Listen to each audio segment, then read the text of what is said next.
We're back on Southeast Texas Weekly, and joining us to talk about the Texas Nationalist movement, Daniel Miller, the president of the organization, Jeff Sadighi, communications director of the organization. Good to see you guys. Hey, Kevin. Thanks for coming on. We have to ask about the new campaign. Give us a primer about what the campaign says, what you have in mind in this campaign. Daniel? Well, you know, as we talked about before, it's been widely publicized. We want the state of Texas to put the issue of independence to a vote, an up or down vote, point blank. And in that regard, we shepherded through, tried to get a bill filed in the last session of the legislature, HCR 77. It was turned into a concurrent resolution, but it never went anywhere. The language to have the referendum was stripped out of it. So what we want to do is we want to try to force the issue and invoke Article 1, Section 2, giving all political power to the people and giving them the right to vote on this issue. And what we're doing is we've launched a campaign called Let Texas Decide, and we're getting signatures under the Texas Election Code to put it on the Republican primary Is ballot. this thing taking off, Jeff Sadighi? I mean, is there any reason it's going to believe? crazy. I took a phone call while we were out. What do you getting mean when coffee. you say it's going crazy?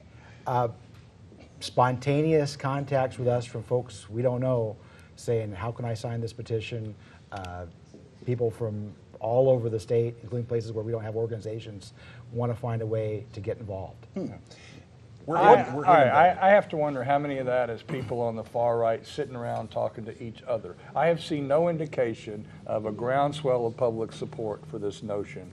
Which, You don't hear people talking about it? You don't hear people? I hear them talking about it pejoratively, but usually you have to tune into some obscure talk show on a right-wing radio station. Yeah, what cafe is you hanging out in, Jim? No, I'm out on the street, and I actually ask people that I meet, have they heard about this, and what do they think about it? And I don't see any support for it. Like I say, other than among people on the far right who are predisposed. Like I described one time, the guy squatting in his house in Winnie waiting for federal agents to show up, and he's there with his guns. Well, that's who's talking about this. You know, I don't know what circles you guys travel in. Well, it's called polling data, Jim. We've been polling for 2 years, house to house. Publish who we're talking to the is the people polls. of Texas. By the way, who carried that legislation in the House? Well, it was initially filed by James White and many other of the state reps, but Cecil Bell signed on to it. Many others sponsored the legislation. Well, I'll need proof. Are we talking? What do you when you say that you're seeing additional support, momentum? Well, for instance, last week we had people block walking, and we're using the list provided of registered Republican voters in Jefferson County. 80% of the people who were home signed the petition that are on the registered Republican voting list. What about web traffic? Web traffic is, some of the pages are up 5,000%. We crashed 5,000%. 5,000%. We crashed the Scribble Is server. that not interest in the movement in your view? How do you see this? Perhaps interest, but you know, first of all, this is all anecdotal data. I haven't seen a hard poll, and I have noticed they aren't providing one either. I just think it's a curiosity, you know. James White's here, Representative White. I'd be interested in learning if he believes Texas should secede from the Union, and how many of his constituents up in East Texas are ready to join that bandwagon. Well, the wording on the proposition, if it comes to pass, would be would allow all Texans to vote up or down on the idea of reasserting Texas sovereignty. Kevin, let me clear something up that Jim said first, but hang on, Jim, because let's get some honesty here. First and foremost, HCR 77 was a bill that was filed that was just merely a resolution, reasserting Article 1, Section 1, Article 1, Section 2 of the Texas Constitution, and citing the specific reasons. No different than the state sovereignty resolution, only a lot more state-centered and a lot more focused. You say there's no polling data, but the fact of the matter is that third-party polling organizations have been polling this issue since 2009.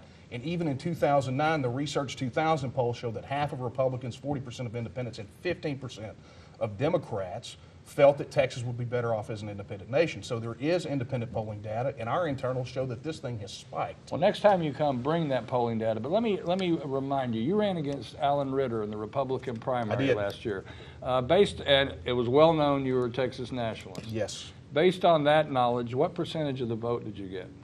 27%. So 27% of GOP primary voters favor secession. Well, actually, a clear majority favored Alan Ritter, but let's also remember this, if we're going to get back to talking about that, that I spent $10,000 on a campaign to Alan Ritter's $300,000.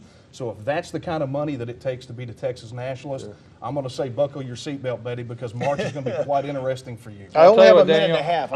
I'm impressed by 27%. That if you manage to sell your ideas, I told Alan, I said, you know, whenever you go out when he was running against you, I said, make sure you include in your speech 5 or 6 times the phrase "the United States of America." But let me get to the bottom, and I only have a minute to do this. The actual point of reasserting Texas sovereignty. This means independence. Yeah, Article 1, Section 1 is pretty straightforward. It in essence starts off and it says that Texas is a free and independent state.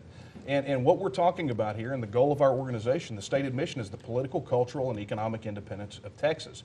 You know, we're talking about Texas solutions for Texas problems, not this one-size-fits-all that's shoved at us from Washington, D.C., which we see clearly does not work. They're looking at, you know, they want to call it the United States, but what they're looking for is the uniform states. He used the word secession, and people sometimes think about that word when we think about the Civil War, we think about armed conflict. Respond.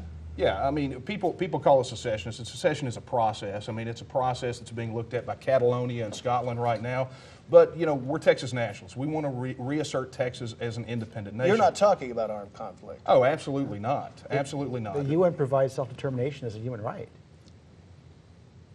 We've got to run on that. Well put. We Jim appreciate y'all. Jim is speechless. You did it. I don't have time to rebut this, but let's revisit again. And please bring that polling data. I think it is You a can worthy find it on the topic. internet. Yeah, Jim, it's called Google. Research Guess 2000. what? There's plenty of dubious material on the internet. It's a I'm Research talking about 2000 poll. the information that you're basing your assertions on. Well, the I want to Research see it. I 2000 want to poll vet was- it. I want to check it out. Research As you, I'm as not you know, familiar with folks, that as you organization. know, By we've the never daily been cost. short on passionate political debate here. We've never been short on that. We'll be back after this to talk about Obamacare enrollment, how is this program working, and much more. Stay with us.